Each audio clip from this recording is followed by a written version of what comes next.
Hello and welcome.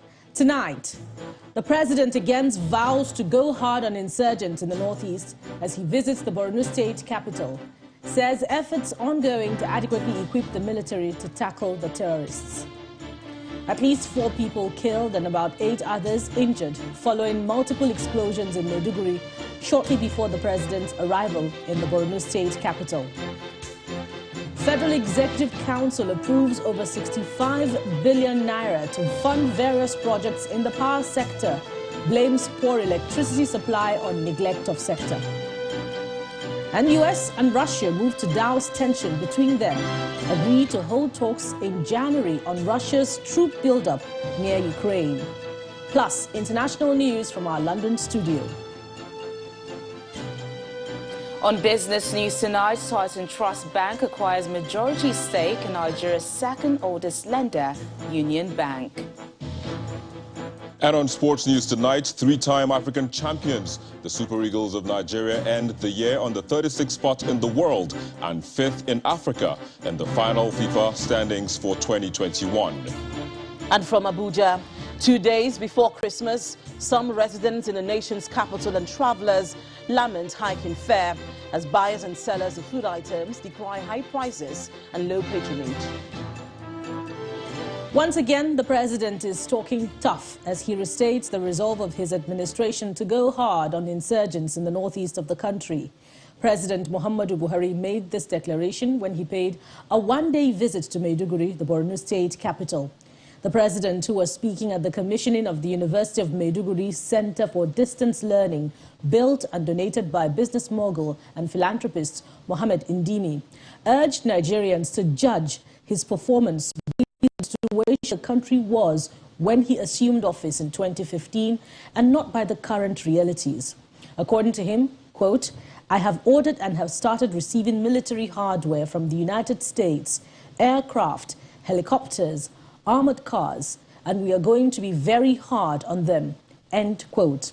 The president also commissioned several landmark projects, including the first ever flyover built in Borno state.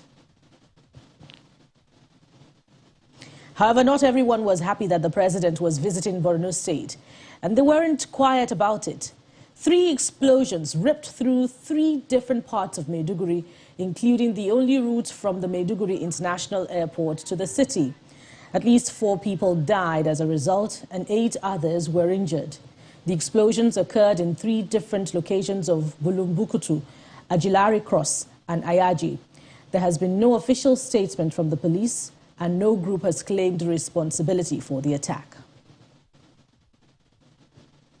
While the defense authorities investigate and attempt to unravel the events leading to the explosions in Maiduguri, they have not been idle.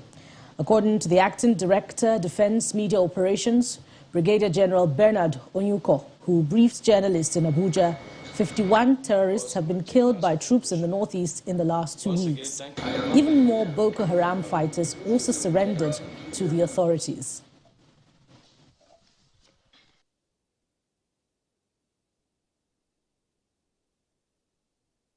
Own troops carried out several land and air operations that recorded significant results at different locations across the theater within the period under review.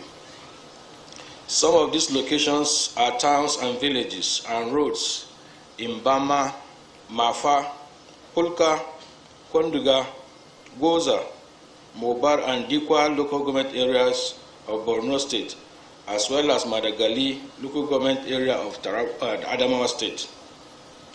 In the last 2 weeks, a total of 51 terrorists were neutralized and 19 were arrested.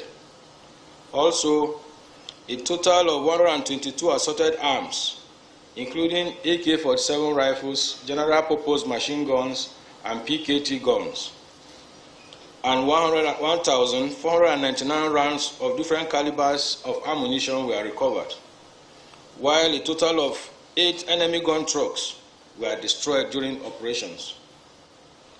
Additionally, troops' kinetic and non-kinetic operations have continued to drive terrorists out of their camps and surrendering to troops.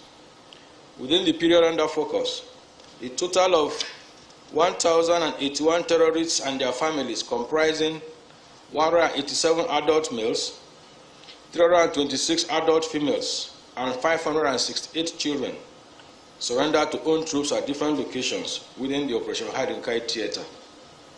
The surrendered terrorists were properly profiled and handed over to appropriate security agencies for further action. The executive arm of government was also quite busy in another respect today.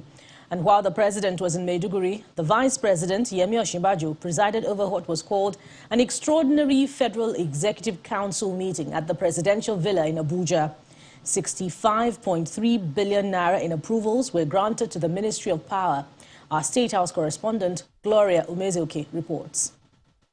It's the last virtual Federal Executive Council meeting for the year, and the Vice President, Professor Yemi Osinbajo, chairs the meeting on behalf of the President, who is out on an official visit to Maiduguri. 10 ministers are physically in attendance, as about 30 memos are presented for approval during the meeting held behind closed doors. The Power Minister, with one of the highest numbers of memos, told State House correspondents that all 16 of them were approved, totaling 65.3 billion naira worth of contracts awarded. We are working so hard. The ministry is racing to correct all grey areas within the sector, especially the nation's transmission grid. We may not be having much problem with generation. So unless we are able to strengthen the electricity grid, which is nationwide, and to expand and to be able to evacuate what the grid can take to consumers, we have a lot of problems ahead of us. He also reacts to calls by the National Union of Electricity Employees for a total reversal of the privatization exercise. It's for us to sit down and look at the performance. Are there breaches on the what was agreed upon or not? So we have reached a milestone where we will soon sit down and look at all these conditions that led to this privatization and the conditions that were agreed upon. The Federal Executive Council, which resumes in January 2022, has in the course of the year rolled out major policies like the tax credit scheme, the police salary review, the national poverty reduction with growth strategy policy to reduce poverty in 10 years, among others. The current administration has maintained steady optimism regarding the nation's challenges, particularly electricity supply. Now, in spite of the gaps, the Power Ministry is hoping to ramp up the current 5,000 megawatts, which is quite essential to improving access to electricity for many Nigerians from the current 48%. From the presidential villa, Gloria Umezoke, Channels Television News. Nigeria's former leader is talking up the qualities of its current number 2 citizen. That was from Minna, the Niger state capital, where General Ibrahim Babangida described Vice President Yemi Osinbajo as an embodiment of qualities that the country requires at this point in time. He told a lobby group, the Osinbajo Grassroots Organization, that Professor Osinbajo should stay on course. That all these qualities, we find it in. A tree doesn't make a forest, but I believe it can make a forest.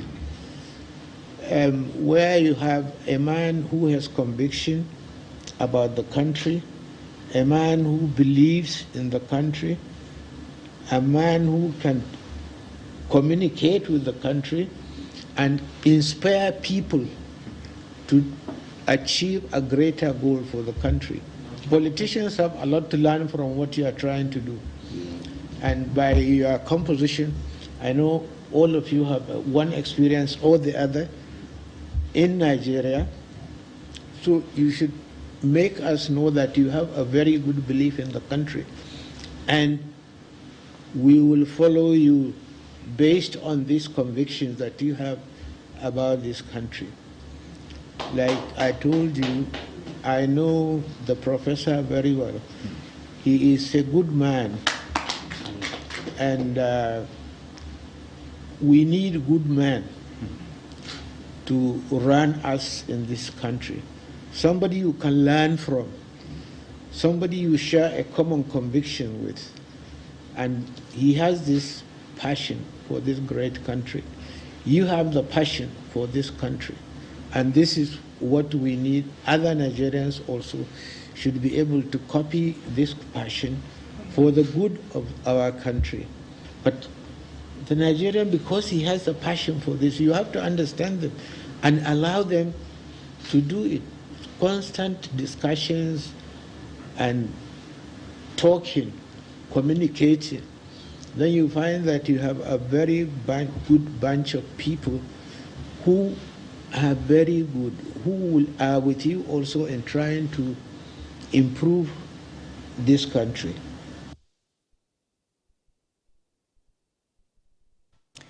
The seeming mystery behind the oil spill in Nimbe local government area of Bayelsa State, which has been in the headlines in recent days, seems to have been resolved.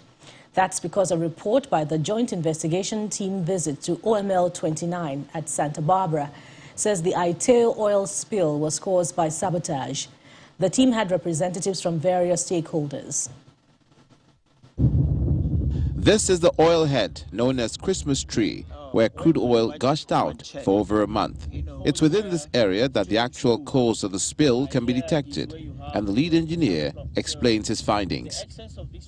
The hydrocarbon was gushing out from here.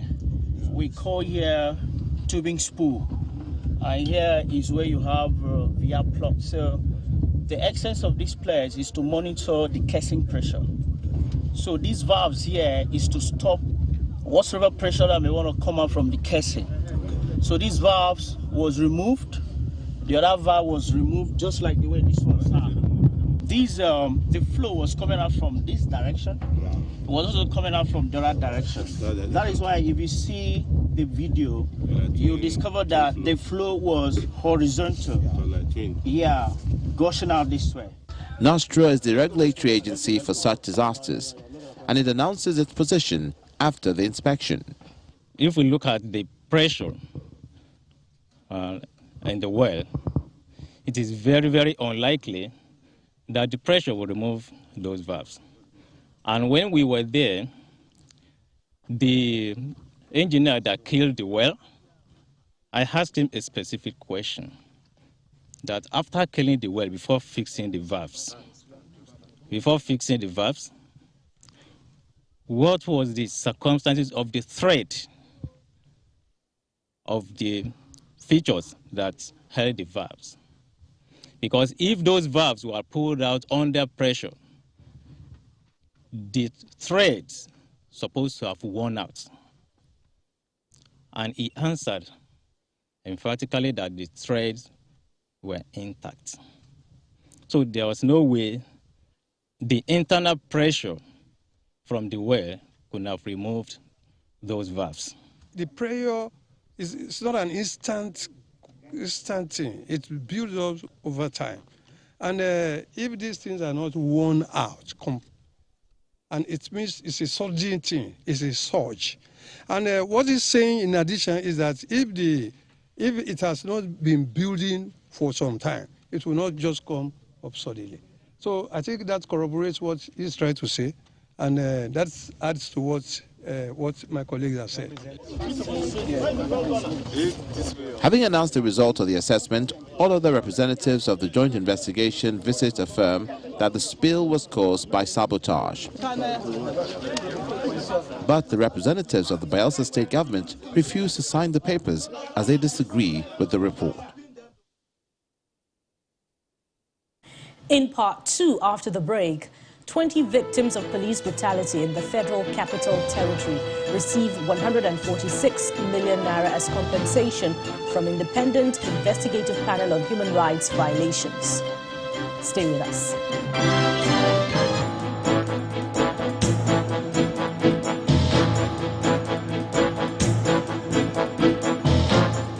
Just joined us, you're watching the news at 10 live on Channels Television Lagos.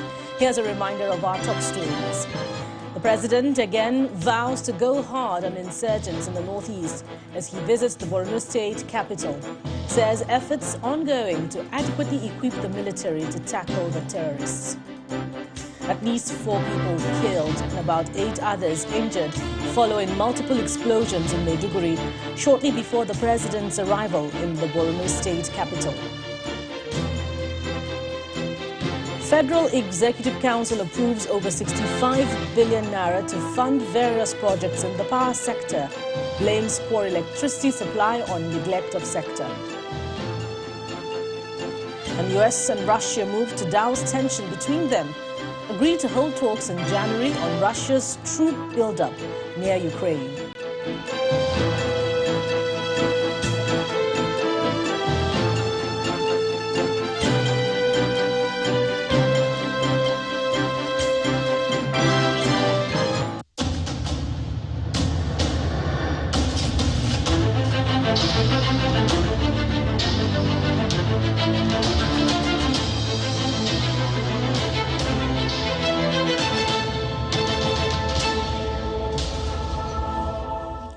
Attempts to assuage the pains of those who suffered police brutality and other associated crimes continue in the nation's capital.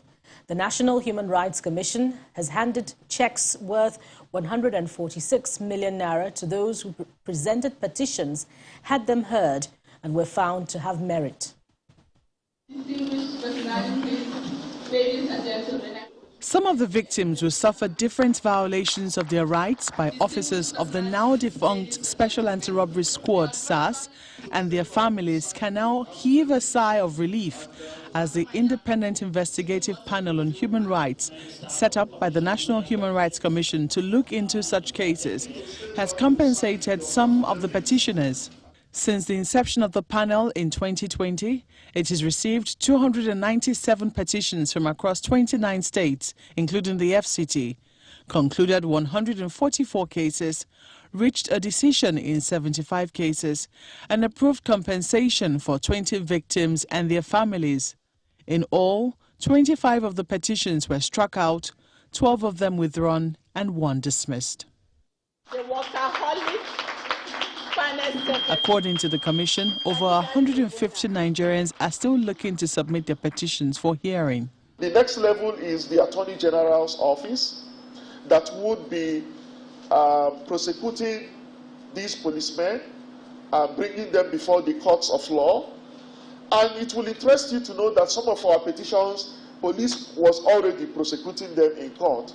But the fact that they were being prosecuted in court still does not take away the fact of civil remedy. There must be accountability for human rights violations, and that if there is a violation, there will be a remedy. The victims are thereafter presented with checks. One of them is Mr. Kingsley Kalu. One of his legs was amputated after he was shot at by a police officer on October the 18th, 2017, a few months after his wedding. He expresses his gratitude to the Commission for the compensation. I still thank the panel. It's better than nothing. At least for them to have taken a bold step to see that people like me get compensated. I still appreciate them for that. A total of 146 million naira was disbursed to the 20 victims. The disbursement of monetary compensation might bring some succor to the victims of police brutality. But for many, the horrid testimonies of these ones shared at the panel should inspire far-reaching reforms for an agency of government meant to protect and make safer their existence as Nigerians.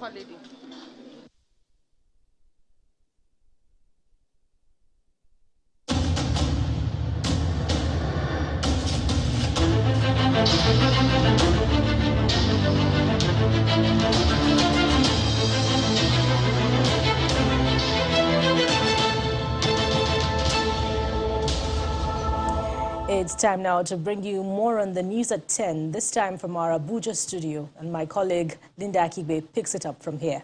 Hello, Linda. Hello, Bukola. Good to see you.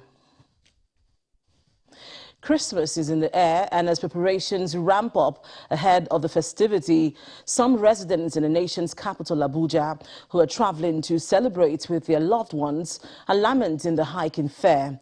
A visit to the park shows that they are charged almost double of what they used to pay for.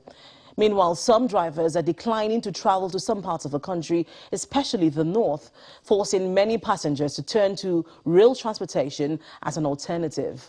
Correspondent Emperor Simon reports. This is Utako Motor Park in Abuja.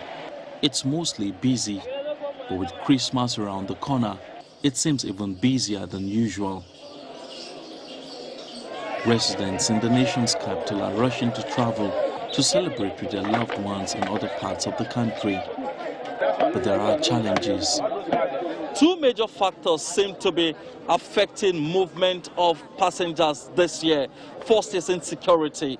Many of the drivers here do not want to travel to the northern parts of the country, especially places like Kaduna and Plateau, where insecurity seems to have been heightened. The second reason is the cost of transportation fare. Last few months, I went to the village, 4,000, 3,000, and then they are calling 8,000, 8,500. Before, they used to carry us 2,500, 2,000, but now it's 4,500 naira. This driver explains how some of his colleagues are turning down passengers traveling to Kaduna and Plateau states because of security challenges. If we load to move, we'll be afraid. We have to contact our colleagues where they are coming. There's some places, before we cross there, we have to call our colleagues. They do pass there, any problem there, before we enter road. Especially from Abuja to Jos, Abuja to Kaduna. We have Kaduna passengers here, nobody wants to go. They are there now waiting, because you don't know what to happen to road. Some residents are, however, traveling by rail, as many of them are seen at the Edu train station. Although we're not allowed to go into the terminal by officials of the Edu train station, but what we see is that there are quite a number of people who are now coming to the train station to use the train instead of going by road. Because of insecurity on the road, so I have to safeguard my children and I too. If you compare the train to the road, of course people will go for the train. And that's why you see a lot of people come here. Officials of the station declined to speak to us on their operations during the Yuletide season, but it appears there's an appreciable level of patronage by passengers.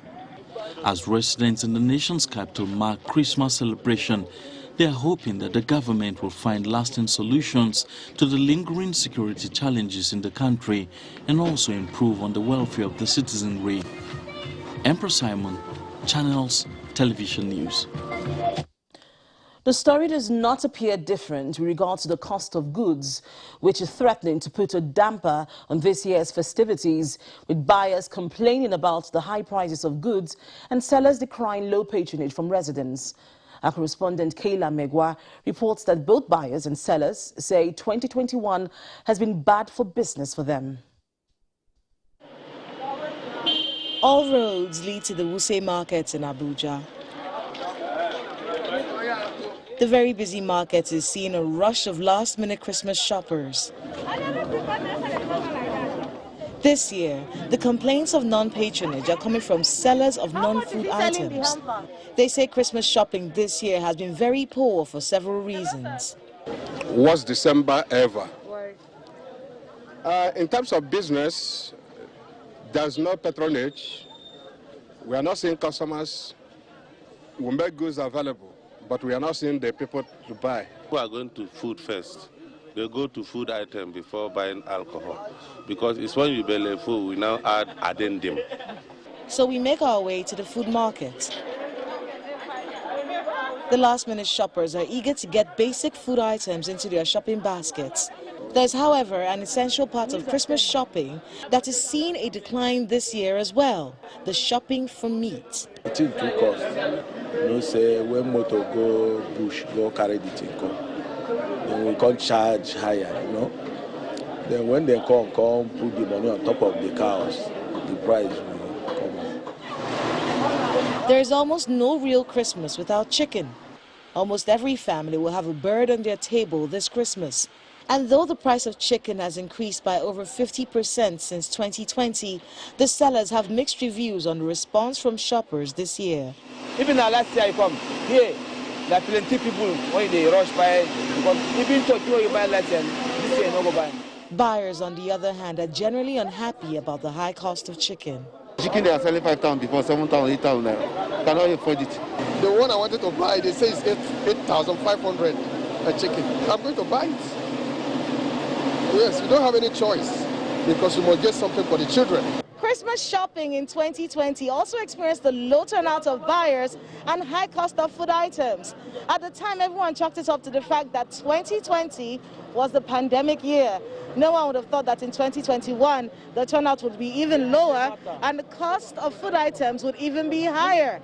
There's no word on whether this particular economic situation is going to be better anytime soon, but for the buyers and sellers, at least in Wuse Market, Abuja, they're hopeful for a better future. Kayla Megwa, Channels Television News. Still ahead on the news at 10, Titan Trust Bank acquires majority stake in the nation's second oldest lender, Union Bank. That's in business news. Join us again.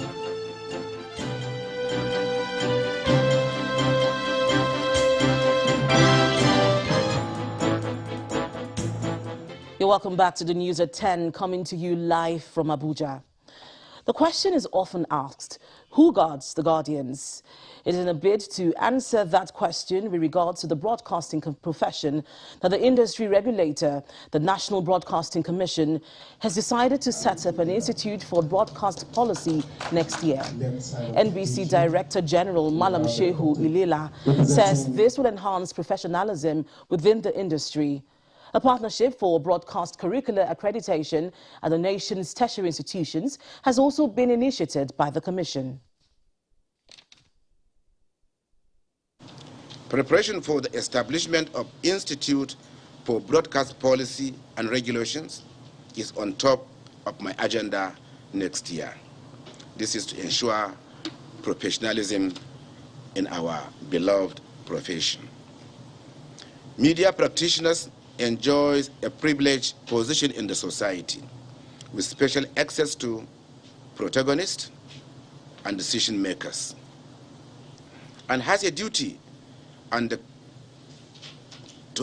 they have a duty to ask questions and listen to viewers and listeners, tell them what the society wants to hear and what they should expect from the government.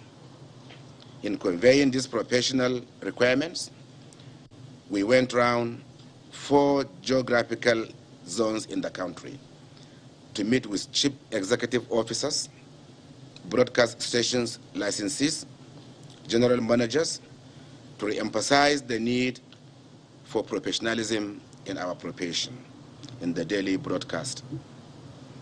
We now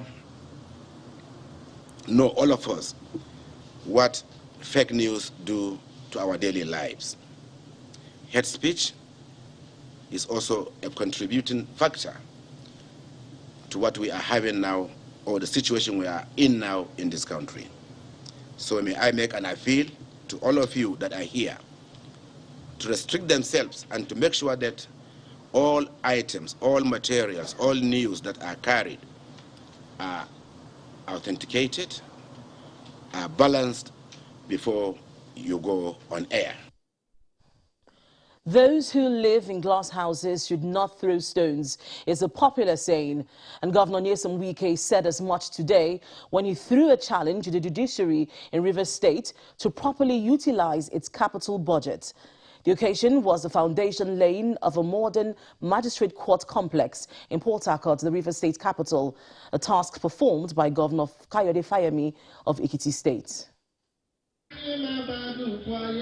It's the flag-off of the construction of a new and high-standard magistrate court in Port Harcourt as part of efforts by the Rivers State government to further reposition the judicial system for effective justice delivery.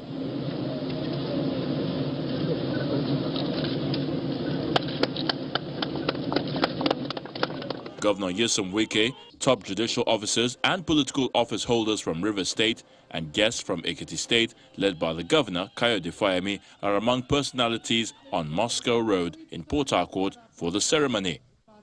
These 24 number courts will be contained in 4 prototype buildings, meaning that each of those buildings will have 6 courts. Each of those buildings will be 2-story structures, meaning 3 floors, and each of these floors would house 2 courts each. Each of these courts will have the magistrate chambers, and this is going to be replicated into 24 courts in these 6 buildings. For the special guest and Governor of Ekiti State, the provision of conducive court environment is critical to improving justice delivery.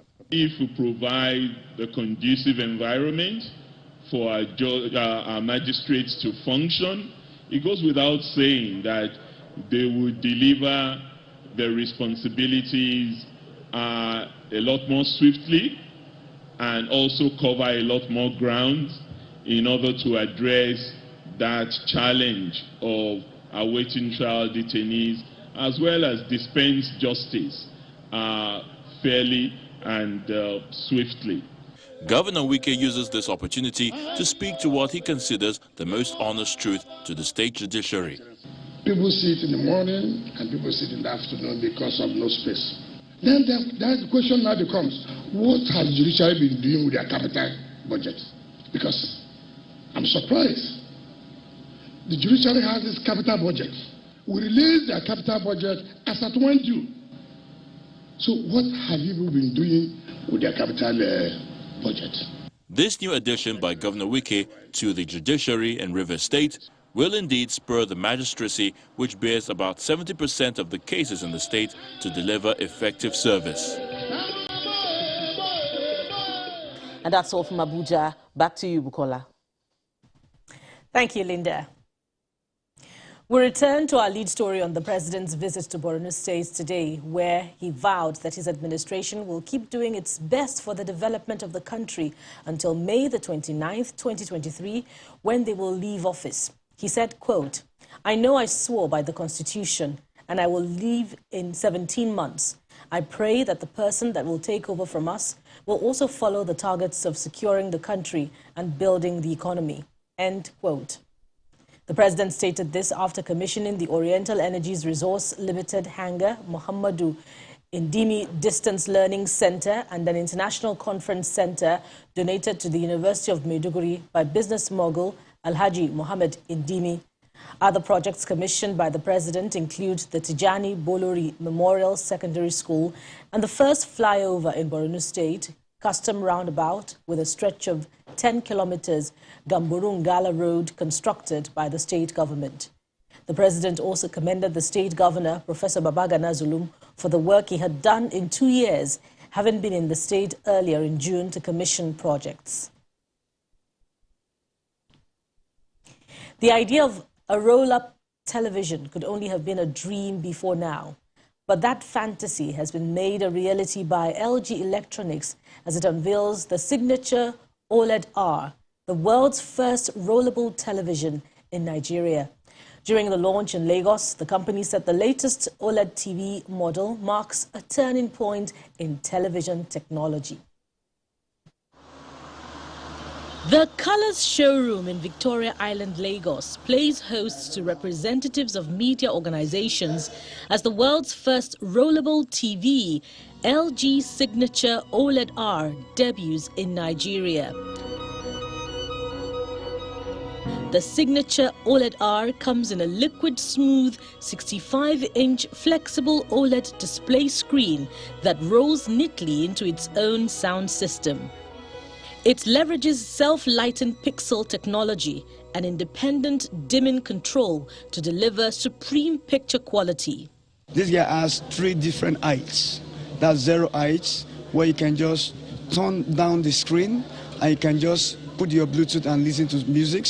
And the line height, which has to do with getting your pictures on your TV and watching whichever gallery pictures you want. And the third one is the full screen. The R not only signifies that the television is rollable, it is also revolutionary in the home entertainment space, defining the relationship between a TV that can disappear from view at the touch of a button and the surrounding space.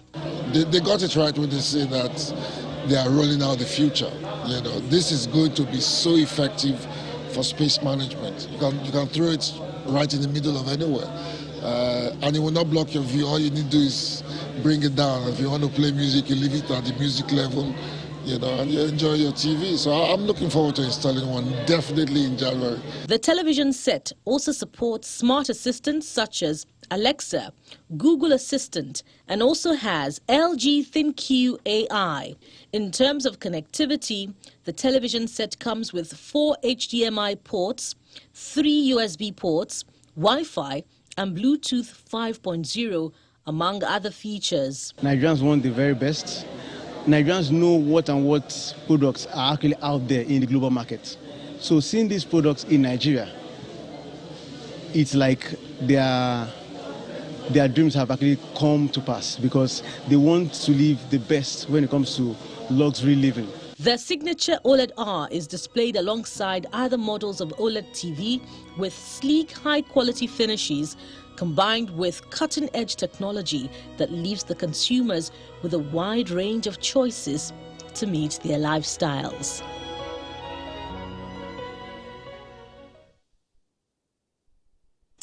And up next on the news at 10 is Business News with Teniola Shobowali.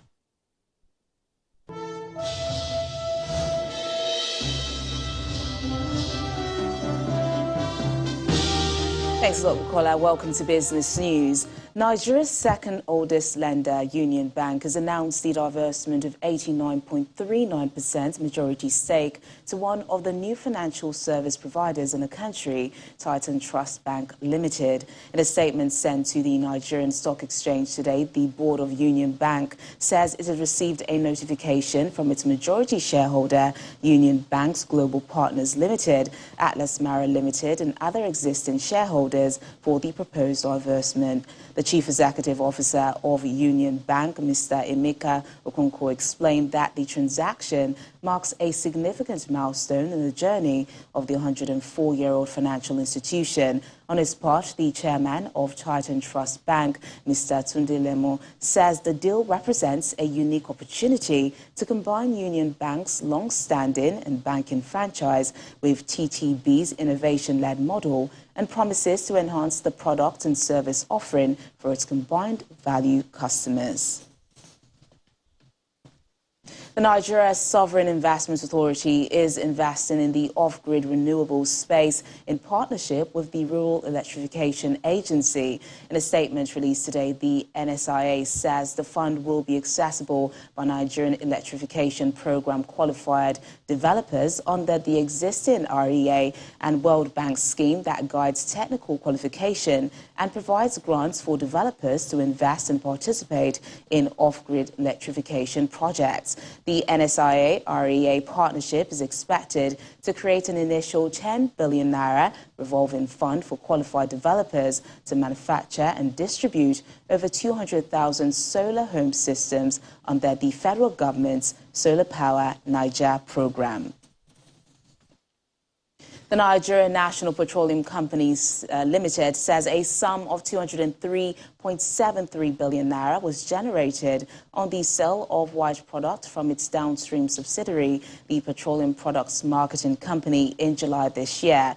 According to its monthly financial and operations report for the period, the NNPC says that total revenues generated from sales of white products for the period July 2020 to July 2021 stood at over 2.563 trillion naira, with premium motor spirits contributing about 99.67% of the total sales. The report indicates that a total of 1.54 billion litres of petroleum products were sold and distributed by the PPMC. Average daily gas supply to power plants rose by 5.23%, increased 759 million standard cubic feet of gas per day, while it recorded 3.99% increase in national gas production at 232.69 billion cubic feet within the period.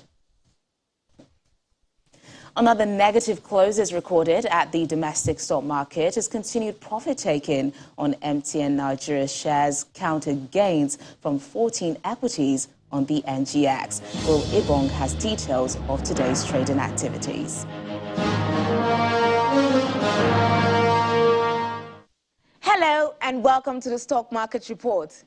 Investors in the local bus are still taking one of the two sides of Christmas color, and that's red, which remains dominant for a third consecutive day this week. It appears the much-expected Santa Claus rally may not materialize at the Nigerian exchange as Yuletide celebrations are taking center stage. However, the market's latest negative close is largely attributed to a further drop in the share price of MTN Nigeria, FBN Holdings, Zenith Bank, and 10 other mid-cap equities. The impact of their sell-off countered the positive sectoral performance recorded by 4 out of the 5 key sectors of listed equities, and that translates to about 7 billion naira loss in the market's overall value.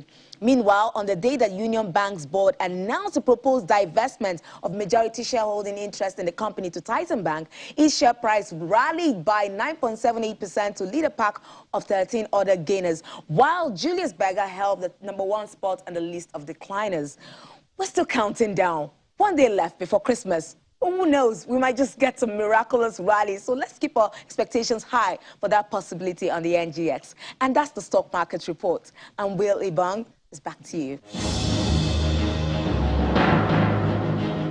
And that's business news tonight. It's back to Bukola for the rest of the news at 10. And up next on the news at 10 is Around the World in 5 with Simon Pusey. Good evening and welcome to the Channel Studios here in London with your international news around the world in 5.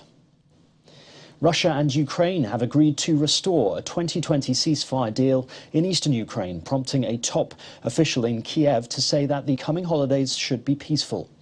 Ukrainian President Chief of Staff Andrei Yermak hailed the deal brokered by Europe's OSCE security organization as a step towards de-escalation. Сегодня и на историческую перспективу. Russian President Vladimir Putin has threatened adequate military technical response measures, although he says he hopes talks with the US in Geneva next month will help cool relations. It comes a day after Ukrainian military conducted combat drills with US-made anti-tank missiles in a conflict area with separatists in the east of the country. A famous statue at the University of Hong Kong marking the Tiananmen Square massacre has been removed. Late on Wednesday night, security guards at the University of Hong Kong placed yellow barricades around the 8-metre-high, 2-ton copper sculpture.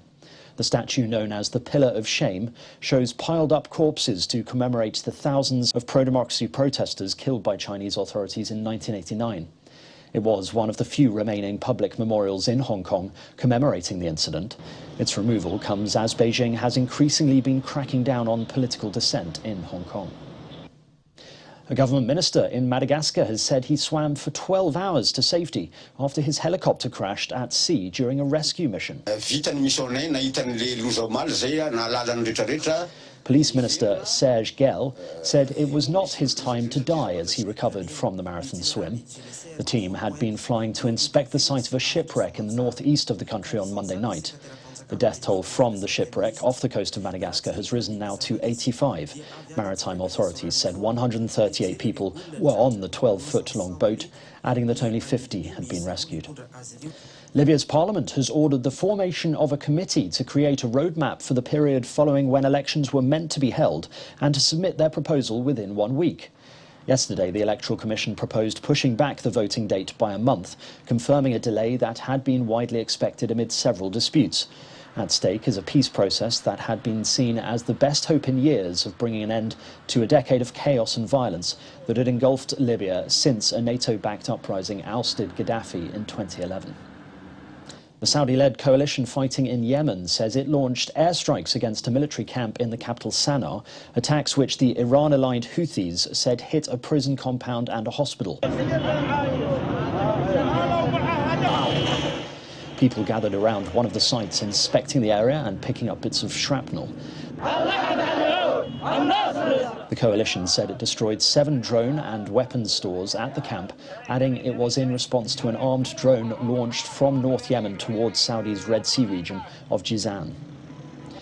4 people have been injured after a fire erupted at Exxon's complex in Texas, one of the largest refining facilities in the United States. All other personnel were accounted for, Exxon said, adding that its emergency response crews were still working to extinguish the blaze.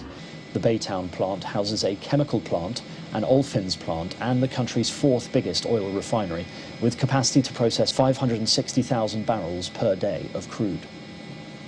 Bangkok Port Custom Office say they have intercepted more than 193 kilograms of amphetamine hidden in punching bags bound for Australia.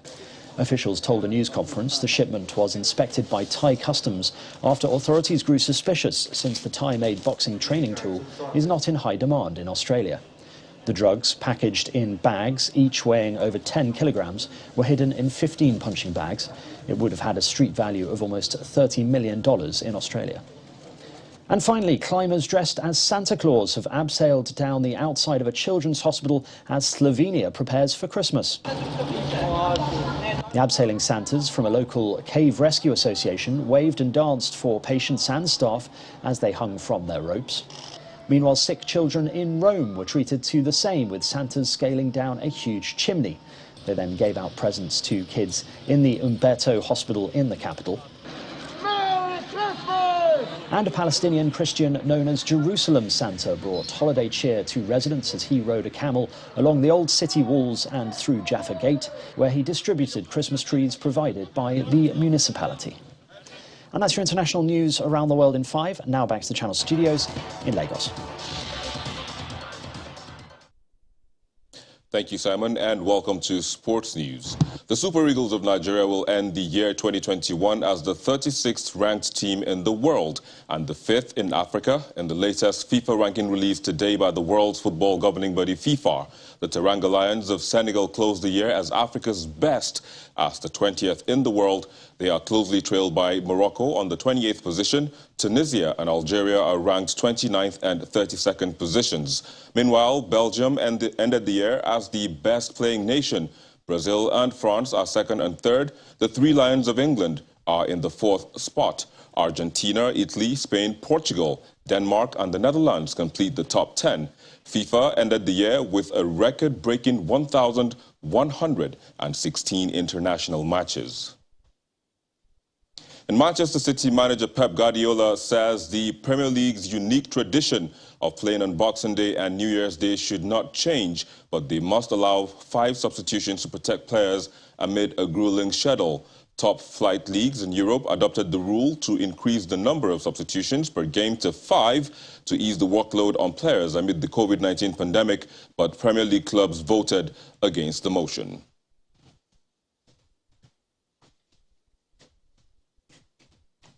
Meanwhile, Manchester United caretaker boss Ralph Rangnick also wants the Premier League to reintroduce the rule allowing teams to make 5 substitutes. United are one of many sides to have experienced a COVID-19 outbreak this month, seeing matches against Brentford and Brighton postponed, as well as their training ground shut down. And on tennis, Andy Murray has been given a wild card for the main draw of the Australian Open in January. The 34-year-old Briton missed the 2021 tournament after he was not allowed to travel to Melbourne following a positive test for coronavirus. The 5-time Australian Open runner-up last played at the event in 2019. And that's it on Sports News. It's back to Bukola. I'm Victor Mathias. Thank you, Victor. And the main news again. The president today visited in Maiduguri again and vowed to go hard on insurgents in the northeast and noted that efforts are ongoing to adequately equip the military to tackle the terrorists. President Buhari stated this in Maiduguri, Borno State, where he paid a one-day visit to commission various projects. And that's it on the news at 10 tonight. Thank you for watching. I am Bukola Samuel Wenimo, and from all of us here, it's good night.